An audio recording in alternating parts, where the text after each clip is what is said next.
አዲስ ቋንቋ ለመማር የሚፈልጉ ሰዎች የሚቸገሩባቸው 10 ነጥቦች ዛሬ እነግራችኋለሁ። እነዚህ ነጥቦች በደንብ ተንትኜ እነግራችኋለሁ። ማለት አንድ ሰው እንግሊዘኛ በሉት ሌላ ቋንቋ በሉት ለመማር ሲፈልግ የሚቸገርባቸው እኔ በልምድ ያገኘሁትና በተጨማሪ ደግሞ በጥናቶች የተደገፉ ሐሳቦች ናቸው። ስለዚህ አንድ ሰው ለመማር ሲፈልግ አዲስ ቋንቋ ለመማር ሲፈልግ እነዚህን ችግሮች ወይም እነዚህን መሰናክሎች ያጋጥሙታል። ታዲያ እነዚህ መሰናክሎች ገልጬ ብቻ አላልፍም። እያንዳንዱ መሰናክል እንዴት ማለፍ እንዳለባችሁ እነግራችኋለሁ። ስለዚህ አዲስ ቋንቋ መማር ከፈለጋችሁ እነዚህ መሰናክሎች የሆነ ቦታ ላይ ያጋጥሟችኋል። ስለዚህ እንዴት ማለፍ እንዳለባችሁ ማወቅ ከፈለጋችሁ ይህን ቪዲዮ ለእናንተ ጠቃሚ ነው። መጀመሪያው መሰናክል ከምረዳው ይልቅ የምሰማው ብዙ ነው የሚለው ነው። ምን ማለት ነው? አሁን ሐሳቡ ከተረዳችሁት እንደዚህ የምትሰሙት ብዙ ሆኖ ሳለ ግን የምትረዱት ጥቂት ሲሆን አንዱ መሰናክል ነው። ምክንያቱም ቋንቋው የእናንተ አይደለም፣ አዲስ ቋንቋ ነውና የምትሰሙት ነገር ብዙ ነገር ሊሰሙት ይችላላችሁ፣ ግን ምን እንደሆነ የተረዳችሁ አይደለም። ስለዚህ ያን ችግር እንዴት መፍታት እንዳለባችሁ በኋላ ነግራችኋለሁ። ይሄ መጀመሪያው መሰናክል ነው። ሁለተኛው መሰናክል ቃላትን አውቃለሁ ግን እንዴት መጠቀም እንዳለብኝ አላውቅ። ይሄ ደግሞ በብዙ ተማሪዎች የተመለከትኩት ችግር ነው። ቃላቶችን እያወቋቸው ልክ ተጠቀሟቸው ወደ አረፍተ ነገር ከታችሁ እስኪ ምሳሌ ስቱ ወይም ምሳሌ ስሩ ቢባሉ ያኔ ፍት ይላል። ይህንን ነገር መሰናከል ወይም ይህ መሰናከል ሊያጋጥማችሁ ስለሚችል እንዴት መፍታት እንዳለባችሁ አሁንም በኋላ የምነግራችሁ ይሆናል። ሶስተኛው መሰናክል ስህተት መስራት እፈራለሁ የሚል ነው። ስህተት መስራት እፈራለሁ ማለት አንድ ሰው ሲያወራ የሚያወራው ነገር ምናልባት ስህተት ሊሆን ይችላል፣ ወይም ደግሞ የማይሆን ነገር ተናግሬ እንዳልዋረድ ወይም እንዳላፍር የሚል ሐሳብ አለና ከዛም ፍርሃት ይመጣል። ፍርሃቱ ምን ያደርጋል? ይገድበዋል ማለት። ስለዚህ ይሄንን መሰናክል እንዴት ማሸነፍ ትችላላችሁ በኋላ እናያለን። አራተኛው መሰናክል ረጃጅም አረፍተ ነገሮች መፍጠር ይቸግረኛል የሚለው ነው። እንግዲህ ስናወራ መጀመሪያ ቃላት አሉ። ከዛን ከቃላት እነዚህ ቃላት ወደ ሐረጎች ይለወጣሉ። ከሐረጎች አልፎ ደግሞ ወደ አረፍተ ነገሮች ይወጣል። ስለዚህ አንድ ሰው አረፍተ ነገር ማዋቀር ወይም እንዴት መፍጠር እንዳለበት ካላወቀ ምን ሆነ ማለት ነው? ተቸገረ ማለት። ሐሳቡን አዋቅሮ በአንድ አረፍተ ነገር ወይም በሁለት አረፍተ ነገሮች ወይም ከዛ በላይ በሆኑ አረፍተ ነገሮች ሐሳቡን ማስተላለፍ ይቸግረዋል። ስለዚህ ይህንን ችግር ወይም ይህን መሰናክል እንዴት ታልፋላችሁ እናየዋለን። አምስተኛው መሰናክል የእንግሊዝኛ ቴንስስ ግራ ያጋቡኛል። እንግዲህ እኔ ቀደም ብዬ እንደጀመርኩት ስለ አዲስ ቋንቋ ባጠቃላይ የተናገርኩት። አሁን ግን ያው ቻናሉም የእንግሊዝኛም ስለሆነ እንግሊዝኛ የምትማሩበት ቻናል ስለሆነ በዚህ አጋጣሚ ሰብስክራይብ ካላደረጋችሁ ሰብስክራይብ እንድታደርጉ። ምክንያቱም እንግሊዝኛ ከመሰረቱ የምትማሩበት ቻናል ብዙ ነገሮችን የምትማሩበት ቻናል ስለሆነ አሰስቱ። ሰብስክራይብ ማድረጋችሁ እንዳትረሱ። ቪዲዮን ከተመቻችሁ ላይክ ማድረጋችሁ እንዳትረሱ። እንቀጥል። ስለዚህ ምንድነው ያልኩት? የእንግሊዝኛ ቴንስስ ግራ ያጋቡኛል የሚል ሐሳብ ነው ያለው፣ ወይም ይሄ መሰናከል አለ። አንድ አዲስ እንግሊዝኛ ቋንቋ የሚማር ሰው ይህን ነገር ሊያጋጥመው ይችላል። ታዲያ እንዴት ሊፈታው ይችላል እናያለን። ስድስተኛው መሰናክል ሁሉንም ነገር ለማውራት ስፈልግ በአይምሮዬ ተረጉመዋለሁ። ከምን? ከራሴ የአፍ መፍቻ ቋንቋ ማለት ነው። ስለዚህ ይሄ ብዙ ሰው ያጋጥመው ችግር ነው። እኔም እንዳልኳችሁ እንዳስተማሪነቴ ብዙ ሰዎች ያጋጥሙኛል። ልክ የሆነ ጥያቄ ጠይቃቸዋለሁ፣ በአማርኛ ጥያቄ ጠይቃቸውና ከዛ በኋላ ይሄን በእንግሊዝኛ በሉልኝ ብዬ ብጠይቃቸው ቀጥታ ወደ ትርጉም ነው የሚሄዱት። እንደዚህ እንደዚህ እንደዚህ ከሆነ እሄዳለሁ፣ ኦኬ ጎ፣ ከዛ በኋላ ካም አለ፣ ከዛን እያለ ትርጉም ውስጥ ነው የሚገባው እንጂ ቀጥታ ሐሳቡ ወደ እንግሊዝኛ አይወስደው። ስለዚህ ይህንን መሰናክል እንዴት ማለፍ ትችላላችሁ የሚለው እሱንም ነግራችኋለሁ። ወደ ሰባተኛው መሰናክል ደርሰናል። በአፍ መፍቻዬ ውስጥ ያልተካተቱ እና ለማለት የሚከብዱ ድምጾች አሉ። በትክክል ነው። ይሄንን መሰናክል ሊያጋጥም ይችላል። በተለይ በእንግሊዝኛ ወይም ሌላ ቋንቋዎች ላይ ትንሽ ለማለት የምንቸገርባቸው ድምጾች ይኖራሉ። እነዛን ድምጾች እንዴት ማለት እንችላለን? ምክንያቱም እያንዳንዱ ቋንቋ የራሳቸው ድምጾች አላቸው። አሁን አንዳንድ በአረብኛ ትንሽ የሚከብዱ ቃላቶች የሚከብዱ ድምጾች አሉ። በእንግሊዝኛም እንደዛው። ለምሳሌ ሚለውን ቮይስለስ ch የምትባል አለች። በአረብኛ ደግሞ እንደ ሐ እንደ ጋ እነዚህ የሚባሉ ሳውንዶች አሉ። ስለዚህ እነዚህን ከበድ ስለሚሉ ለኛ ያው ለኢትዮጵያኖች ትንሽ ከበድ ይላል። እነዚህ እንዴት እናውጣቸው? እነሱ ነው የሚቸገረው። ይሄ መሰናክል ሆነብኝ የሚሉ ሰዎች አሉ። ይሄንን መሰናክል እንዴት ማለፍ እንደሚችሉ እነግራችሁ ይሆናል። ስምንተኛው እና ብዙ ሰው የሚወድቅበት መሰናክል ነው። ብዙ ቃላቶች እሸመድዳለሁ ግን ቶሎ እረሳቸዋለሁ። ይሄም አለ። ይሄም መሰናክል አለ። ማለትም አንድ አስተማሪ ለተማሪው ምን ይለዋል? በቃ ዛሬ 2 ቃላትን ተምረሃል፣ እነዚህ ቃላቶች እንዳትረሳ ብሎ ይሸኘዋል። ከዛን ይሄዳል። በተወሰነ ደቂቃ ወይም ደግሞ ከአንድ ሰዓት በኋላ 2 ሰዓት በኋላ ብትጠይቁት የለ ተረሳ። ይህንን ነገር እንዳይፈጠር ወይም ደግሞ መርሳት፣ ቃላቶችን አውቃችሁ እንዳትረሷቸው ምን አይነት ቴክኒክ መጠቀም እንዳለባችሁ፣ ምን ማድረግ እንዳለባችሁ፣ ምን ሜተድ መጠቀም እንዳለባችሁ የምነግራችሁ ይሆናል። ዘጠነኛው መሰናክል በእንግሊዘኛ ልምምድ የማደርገው ሰው የለም የሚሉ እንትኖች ያው የሚባል ኦኬ ሰው ከሌለ ከሰው ጋር ማላወራ ከሆነ ምን ያረጋለው ያው የተማርኩትን ነገር ይጠፋብናል ይሄንንም በእርግጠኛነት ማንኛውም አስተማሪ ብትጠይቁት ያለ ፕራክቲስ እንግሊዘኛ ወይም ሌላ ቋንቋ አይለመድ ወይም ያለ ልምምድ አይለመድ ስለዚህ ሰው ከሌለ እንዴት ለማመድ ይችላል ታዲያ የሚለው መሰናከል አለ ይሄንንም መሰናከል መፍትሄ አለው እናየዋለን 10ኛውና መጨረሻው መሰናከል መልእክቶችን አነባለው ግን ሙሉ ሐሳቡን አልረዳም መልእክቶች በተለይ በቴክስት ወይም በጽሁፍ የሚላኩ መልእክቶችን አነባለው ወይም እንትና ያለው ግን ሙሉ ሐሳቡን አልረዳም ይሄንን ሊያጋጥማችሁ ይችላል ብዙ በተለይ በኢሜል ደረጃ ከበድ ያሉ ኢሜሎች ሰፋ ያሉ ኢሜሎች ሲጻፉ ሰፋ ያለ ቴክስት ሲጻፍ በስልክ የሚላክላችሁ ቴክስቶች ሊሆኑ ይችላሉ ሙሉ ሐሳቡ እንዴት ትረዳላችሁ የሚለው ብሬክ ዳውን እንዴት ማድረግ እንዳለባችሁ እንዳልኳችሁ በዛሬ ቪዲዮ የምነግራችሁ ይሆናል ስለዚህ እነዚህ 10 መሰናክሎች እንዴት መሻገር እንደሚችሉ በቅደም ተከተል እናያቸዋለን የመጀመሪያው መሰናከል መፍትሄ ከምረዳው ይልቅ የሚሰማው ብዙ ነው ማዳመጥ በጣም ወሳኝ ነው የአንዱ የቋንቋ ማንኛውም ቋንቋ ቅርንጫፍ ነው ማዳመጥ አለ መጻፍ አለ ማንበብ አለ መናገር አለ እነዚህ 4 ቅርንጫፎች ማንኛውም ቋንቋ ላይ መካተት አለባቸው ብያምናለሁ አሁን የማዳመጡ ላይ ስንመጣ አዳምጣለሁ ግን የምረዳው ነገር በጣም ጥቂት ነው ማሰብ ያለባችሁ እናንተ ማዳመጥ ያለባችሁ ነገር ምንድነው በእናንተ ሌቭል ላይ ወይም ደግሞ ስሎው የሆነ እንግሊሽ በጣም ፈጣን የሚሉ ሰዎች ማለት አሁን ፖድካስት አዳምጡ ብዬ ከዚህ በፊት ነግራችኋለሁ ፖድካስት ስታዳምጡ አንዳንድ ስሎው ወይም በቀስ ብሎ የሚያወሩ ፖድካስቶች ሰዎቹ ራሱ አቅራቢዎቹ የሚያወሩ ቀስ ብሎ የሚያወሩ ሰዎች አሉ እነሱን ማዳመጥ በደረጃችሁ ማለት ጀማሪ እስከሆናችሁ ድረስ ከዛ በኋላ 3 አይነት የማዳመጥ ደረጃዎች አሉ የመጀመሪያው ደረጃ ምንድነው በጠቅላላ ዝም ብላችሁ ለምሳሌ የ10 ደቂቃ ቪዲዮ ሊሆን ይችላል ወይም 5 ደቂቃ ቪዲዮ ሊሆን ይችላል አሁን ለመረዳት አይደለም የምታዳምጡ በቃ ዝም ብላችሁ አዳም ጆሮአችሁን እንዲለምደው ማለት ነው ሁለተኛው ላይ ስደግሙት ማለት ነው ቪዲዮውን ወይም ኦዲዮም ሊሆን ይችላል ስደግሙት ምን ፎከስ ታደርጋላችሁ ዲቴል ነገሮችን ታዳምጣላችሁ መጀመሪያ ላይ ዝም ብሎ ኦቨር ጀነራል ሊስኒንግ ይባላል ማለት ሁለተኛው ላይ ግን ዲቴል ነገሮች ወይም ደግሞ በደንብ መረጃ ያላቸው ነገሮች ላይ መስማት ትጀምራላችሁ ማለት በሶስተኛ ደረጃ ቪዲዮ ከሆነ በስክሪፕት ወይም ደግሞ በሰብታይትል መመልከት ይኖርባችኋል ስለዚህ 3 ጊዜ ታዳምጣላችሁ አንድን ቪዲዮ 3 ጊዜ አንደኛው በደፈናው ሁለተኛው ደግሞ በምን ታረጋላችሁ ዲቴሉን ትፈልጋላችሁ ዲቴል ነገሮች ማለት ወሳኝ የሚባሉት ነጥቦች ላይ ፎከስ ታረጋላችሁ ሶስተኛው ደግሞ ሙሉ ቪዲዮን ትመለከታላችሁ ግን በሰብታይትል ወይም ደግሞ በተጻፈው ስክሪፕት ላይ ትሄዳላችሁ ማለት እነዚህን ካረጋችሁ በኋላ ደግሞ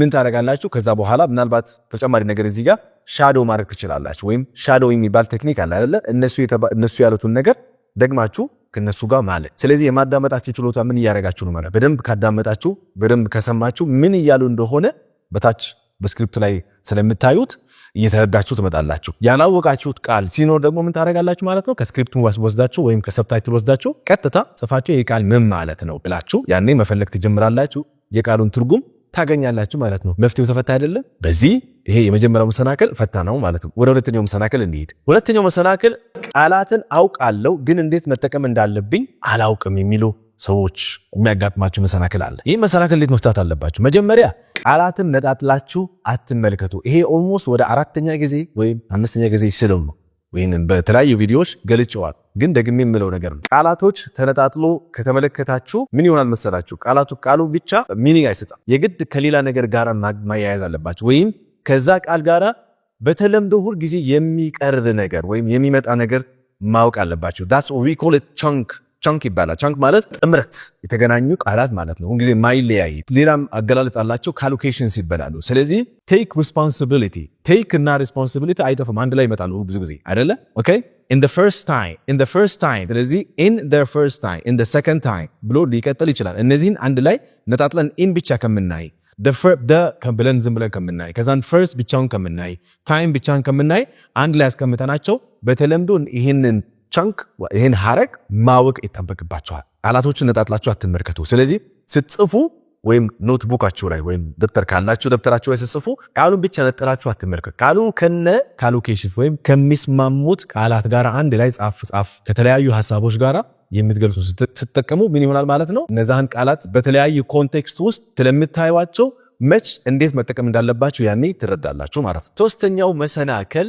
ስህተት መስራት እፈራለሁ የሚለው መሰናከል ነው ስህተት መስራት የመማር አንዱ አካል ነው። ሰው ሲማር ከስተቱ እየተማረ ነው። እኛም በህይወት ስንኖር መቼም አሁን አንድ ሰው ከእናቱ ሆድ ሲወጣ ማለት ነው ምንም አይነት ስተት ኖሮበት እዚህ ደረጃ ደረሰ ማለት አንችልም። እየተሳሳተ ከስተቱ እየተማረ እያረመ ከዛ በኋላ ይሄዳል። ሌላ ደግሞ አዲስ ስተት ይመጣል ወይም ሌላ ችግር ይፈጠራል። ከዛ ስተት ደግሞ ድጋሚ ይማራል። ቋንቋም ተመሳሳይ የሆነ ሂደት አለው ማለት ነው። እናንተም እየተማራችሁ ያላችሁ ምን ስተት ያጋጥማችኋል። ስተት በስርዓት መፍራት የለባችሁ። አንደኛው እሱ ነው። ሁለተኛ ደግሞ ስተት እንዳትሰሩ ከፈራችሁ ማወቅ አለባችሁ አይደለ? ስለዚህ የምታውቁት በምንድን ነው? መጀመሪያ ስተቱን ስሩና ስተቱን ስታርሙት ወጣችሁ ስታወሩ ስተቱን ደግማችሁ አትሉማ አይደለ? ስለዚህ ከራሳችሁ ጋር ስፒኪንግ ላይ በተለይ በስልካችሁ አማካኝነት እስኪ ዝም ብላችሁ ደጋግማችሁ ቀደም ብለን መጀመሪያ ያየነው መፍትሄ አለ አይደለ? ሻዶዊንግ ላይ የምታደርጉበት ብላችሁ ከዛ በኋላ ስተት ካለ ታያላችሁ። እሱ አንዱ መፍትሄ ነው። ሌላኛው ደግሞ ልክ ከኤአይ ጋራ ኤአይ ልክ አሁን ይህንን ነገር ጻፉለት በቴክስት በቻት ጂፒቲ ወይም ሌላ አፕሊኬሽኖች አሉ። እዛ ላይ የፈለጋችሁትን ስተት ነው ብላችሁ ያሰባችሁ ወይም ደግሞ ነው አይደለም ብላችሁ ከተጠራጠራችሁ ጻፉትና ከዛ በኋላ is this sentence correct ብላችሁ ወይም ይሄን አረፍተ ነገር ትክክል ነው ብላችሁ ጽፉለት ያኔ ትክክል ነው ወይ ደግሞ አይደለም ካለ ከነ መረጃው ይነግራችኋል። ማለት ከነ ትክክለኛው መንገድ እንዴት ማስተካከል እንዳለባችሁ ይነግራችኋል። ስለዚህ መፍትሄው እዚሁ አገኛችሁ ማለት ነው። አራተኛው መሰናክል ምን ነበረ? አረፍተ ነገሮችን መፍጠር ይቸግረኛል። ባይ ዘ ወይ አረፍተ ነገሮች በጣም ሲምፕል ናቸው ለመፍጠር ማለት ነው። አጠር ያለ አረፍተ ነገሮችን መፍጠር በጣም ቀላል። እናንተ ፎከስ ማድረግ ያለባችሁ ምንድነው? በሶስት ነጥቦች ላይ ነው። ሁልጊዜ አረፍተ ነገር ስትፈጥሩ ወይም አንድ ሐሳብ ስታወሩ ሰፋ አድርጋችሁ እንድታወሩ መጀመሪያ አይዲያው ወይም ደግሞ ሐሳብ። ለምሳሌ I enjoy reading books ይሄ አንድ ሐሳብ ነው። ስለዚህ ምን ያደርጋችሁ? መጽሐፍቶችን ማንበብ ደስ ያሰኘኛል ያላችሁ አይደለ? ከዛ በኋላ አይዲያውን ከተናገራችሁ በኋላ ወደ ዲቴል ትመጣላችሁ ወይም ደግሞ ዋይ ለምን መጽሐፍ ማንበብን እንደሚያረካችሁ መናገር ነው የምትጠበቅባችሁ። ስለዚህ it helps me to relax ካላችሁ እንድረጋጋ ይረዳኛል ያላችሁ ነው። ስለዚህ ምን አደረጋችሁ? I enjoy reading books, it helps me to relax አያችሁ። ከዛ በኋላ ደግሞ መጨረሻ ምን ታደርጋላችሁ? ኤግዛምፕል መጨመር ትችላላችሁ። ስለዚህ አረፍተ ነገራችሁን ሰፋ ሄዳችሁ ሄዳችሁ ማለት በሶስት ነጥቦች አይዲያ፣ ዲቴል ከዛን ኤግዛምፕል። for example I read 20 minutes every night። ስለዚህ ምን አረጋችሁ ማለት ነው? ፓንድ አረጋችሁ ማለት አንድ አረፍተ ነገር ብቻ ጀምራችሁ ሐሳቡ ዛለ ከዛው ሐሳብ ተነስታችሁ ምክንያቱን ከዛ በኋላ ምሳሌው ከዛው ከሐሳባችሁ ጋር የሚገናኝ ምሳሌ ማቅረብ ነው። ከዛ ምን ሆነ? ሰፊ የሆነ ሐሳብ ገለጻችሁ ማለት በአንድ ትንሽ አረፍተ ነገር አልተገደባችሁ ማለት። በዚህ መልኩ ማስፋት ትችላላችሁ። አምስተኛው መሰናክል የእንግሊዝኛ ቴንስስ ግራ ያጋቡኛል የሚለው ነው። ቴንስስ ግራ ያጋባሉ ወይስ አይደለም? እሱ ራሱ የቻለ አጠራጣሪ ጥያቄ። ዋናው ማሰብ ያለባችሁ እኔ ቴንስስ ስታስባችሁ ማለት ነው ሶስት ነገሮች ናቸው ማሰብ ያለባችሁ። ሁልጊዜ ስናወራ ሶስት ጊዜያትን ነው ፎከስ የምናደርገው አይደለ? የምናደርገው ምንድን ነው? አሁን ወደፊትና አይደለ ያለፈውን ታሪክ። ከነዚህ ሶስት ጊዜያት አያልፉም። ምናልባት የአወቃቀሩ ጉዳይ ሊሆን ይችላል። እናንተም ስታስቡት ከስትራክቸሩ ከማሰብ ይልቅ ለምን እንደምትጠቀሙት ማሰብ ነው ማስታወስ ያለባችሁ ማለት ነው። ለምሳሌ ፓስት ስናወራ ሁል ጊዜ የአለቀ ክንውን ወይም ያለቀ ጉዳይ ነው፣ ተከናውኖ ያለቀ ጉዳይ ነው። ስለ ፕሬዘንት ስናወራ ደግሞ ስለ ሀቤት ወይም ደግሞ ልማዶችን ወይም ደግሞ እውነት የሆኑ ነገሮችን ለመግለጽ ስንፈልግ ፕሬዘንት ብዙ ጊዜ እንጠቀማለን። ስለ ፐርፌክት ቴንስ ስናወራ ደግሞ ከኮኔክሽን ጋር በተገናኘ ነው። ከነበረው ነገር እና ከአሁኑ ነገር እና ከወደፊት ያለው ነገር ለምናገናኝባቸው አረፍተ ነገር ወይም የቴንስስ አይነቶች ፐርፌክት ቴንስ ይባላሉ። ኮንቲኒዩስ ደግሞ ስንላቸው ኢን ፕሮግረስ ወይም ደግሞ እየተከናወኑ ያሉ ጉዳዮች ናቸው ብላችሁ በዛ መልኩ ካሰባችሁ በጣም ቀላል ይሆንላችኋል። ስድስተኛው መሰናክል ጋር ደርሰናል። እንዴት መፍታት እንዳለባችሁ ሁሉም ነገር በራሴ ቋንቋ መጀመሪያ አስተርጉሜ ከዛ በኋላ ወደ እንግሊዝኛ ወስደዋለሁ። ይሄ እንዴት መፍታት እንዳለባችሁ ምን ታውቃላችሁ? በዙሪያችሁ እንግሊዝኛ ሊከባችሁ ይገባል። በቲቪ በስልካችሁ የምትሰሟቸው ነገሮች በዜናም በኑት በምንም አይነት መልኩ በዙሪያችሁ ያለው ነገር በሙሉ እንግሊዝኛ መሆን አለበት። ከዛን አይምሯችሁም በእንግሊዝኛ እንድታስቡ ያደርጋል። እናም ሁልጊዜ ቤታችሁ ላይ ስራ ቦታ ላይ ያያችሁት ነገር ያን ነገር በእንግሊዝኛ ምን እንደሆነ ጥቀሱት። ካላወቃችሁ መጀመሪያ ወቁ። ከዛ በኋላ ከቻላችሁ ደግሞ ለጥፉበት ስቲከር እንዳትረሱት ማለት ነው። ዶር፣ ሃውስ፣ ላይት፣ ቼር፣ ካሜራ ብላችሁ ልክ ስታወሩ አይምሯችሁ ምን እያደረገ ነው ማለት ነው? በእንግሊዝኛ አስቡ እያለ ነው ማለት ነው። ከትራንስሌቲንግ ወይም ደግሞ ከመተርጎም ይልቅ በጭንቅላታችሁ እንግሊዝኛ ቀጥታ እንድታስቡ በዚህ መልኩ ራሳችሁ አይምሯችሁ ትሬን ያደርጋችሁ ወይም ደግሞ እያለማመዳችሁት ነው ማለት ነው። ሰባተኛው ጋር ደርሰናል። ሰባተኛው መሰናክል ደግሞ ምን ነበረ? ለአፌ የሚከብዱኝ ድምጾች አሉ የሚል አለ። ትክክል እንዳልኳችሁ ከባድ የሚባሉ ትኖች አሉ። እነዚህም በልምምድ የሚመጡ ናቸው። በዕለት ተዕለት ህይወታችሁ ላይ ስትለማመዱ እፍ የሚለውን ድምጽ ከተለማመዳችሁ ምን ሆነ? ይቀልላችኋል። ኦኬ ሰው መለማመድ ብቻ ነው የሚጠበቅባችሁ ማለት ነው። በየጊዜው የከበራችሁን ድምጽ መልመድ ይኖርባችኋል። ስምንተኛው መሰናክል ቃላቶችን እንትን አረጋለሁ እማራለሁ ወይም እሸመድዳለሁ፣ ግን ከተወሰነ ጊዜ በኋላ እረሳቸዋለሁ። ይህን ቴክኒክ ተጠቀሙ። የመጀመሪያው ቀን ተጠቀሙበት ያን ቃል የመጀመሪያ ያወቃችሁበት ቀን፣ ከዛን በሶስተኛው ቀን ተጠቀሙበት፣ ከዛን አልፋችሁ በስድስተኛው ቀን ተጠቀሙበት፣ ከዛን በሚቀጥለው ሳምንት ላይ ሳምንት አልፎ ማለት ነው ተጠቀሙበት። ሳምንት አልፎ ከስድስተኛው ቀን አልፎ ሳምንት ቆጥራችሁ ተጠቀሙበት። ግን እሱም ብቻ አይደለም፣ ይሄን ቴክኒክ አንዱ ነው። ሁለተኛው ደግሞ በ24 ሰዓት ውስጥ ባወቃችሁት ያን ቃል ባወቃችሁት በ24 ሰዓት ውስጥ ወዲያውኑ ተግባር ላይ ማዋል አለባችሁ። ቴክስት ጻፉለት ለጓደኛችሁ፣ ወይም ደግሞ ኢሜል ጻፉ ለአንድ ብታውቁት ሰው፣ ወይም ለራሳችሁ የሆነ ሜሴጅ ጻፉ። እዛ ውስጥ ያን ቃል አካታችሁ አፉ። ከዛ በኋላ ያን ቃል ለመጥፋት ወይም ለመርሳት ያለው አጋጣሚ ይቀንሳል ማለት ነው። ዘጠነኛው ከሰዎች ጋር ልምምድ እፈልጋለሁ። እንዴት ልለማመድ እችላለሁ? ሰው የለኝም የሚል መሰናከል አለ። ይሄ ቴክኖሎጂ ፈቶታል። ቀደም ብዬ ከዚህ በፊት በሰራሁት ቪዲዮ ነበረ። ቻትጂፒቲ ልክ እንደ ሰው ማውራት ትችላላችሁ። መለማመድ ከፈለጋችሁ እንደውም ስትለማመዱ ከተሳሳትኩኝ አስተካክለኝ ብላችሁ መጀመሪያ ብትነግሩት ከዛ በኋላ ወይም እንግሊዝኛ በደንብ አልችልም ብላችሁ ከዛ በኋላ ላወራ እፈልጋለሁ ግን እንግሊዝኛ በደንብ ትክክል ስላልሆነ አስተካክለኝ ስትሉ ንግግር ትጀምራላችሁ። ንግግር ጀመራችሁ ማለት ፕራክቲስ እያደረጋችሁ አይደለ? ዞሮ የግዴታ ሰው መሆኑ አይደለም። ካለ እሰየ፣ ከሌለ ግን በስልካችሁ አማካኝነት መለማመድ ትችላላችሁ። የመጨረሻው የሚላክልኝን ንባብ አነባለሁ ወይም መልእክት አነባለሁ፣ ግን ሙሉ ሐሳቡን አልረዳም። ልክ ቅድም ላይ ከማዳመጥ ጋር የመጣ ነው ብሬክዳውን አለ ወይም ደግሞ ያረግነው ድርጊት አለ አይደለ? መጀመሪያ ስካን አድርጉት። የተላከላችሁ ነገር ዝም ብላችሁ ስካን አድርጉት። ነበብ አድርጉት። ስድ ንባብ ማለት ነው። ከዛ በኋላ ዲቴል ላይ ገቡ።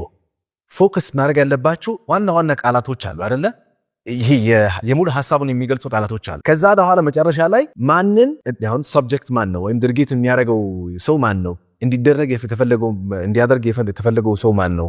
ስለዚህ ግሶችን ድርጊት ፈጻሚ፣ ድርጊት ተቀባይ የሚሉ ሐሳቦች እዛው አረፍተ ነገሩ ላይ ወይም በተላከላችሁ መልእክት ላይ ስትመለከቱ መልእክቱ ምን እንደሆነ እየተረዳችሁ ትመጣላችሁ። እና ሁል ጊዜ ማሰብ ያለባቸው ኮኔክተር የሚባሉ ነገሮች አሉ። however although actually basically እነዚህ የምንጠቀማቸው ለአንድ ሀረግ ሐሳብን ለማገናኘት ወይም ደግሞ ሐሳብን ለመግለጽ የምንጠቀምባቸው adverbs ብለን እንጠራቸዋለን፣ ወይም ደግሞ linking words ብለን እንጠራቸዋለን።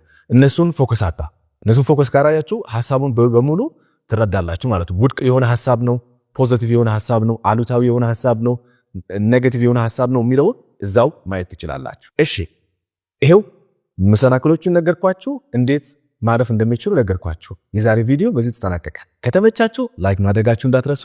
በሚቀጥለው ቪዲዮ እስክንገናኝ ድረስ በቸር እንቆይ። ሰላማችሁ ይብዛልኝ።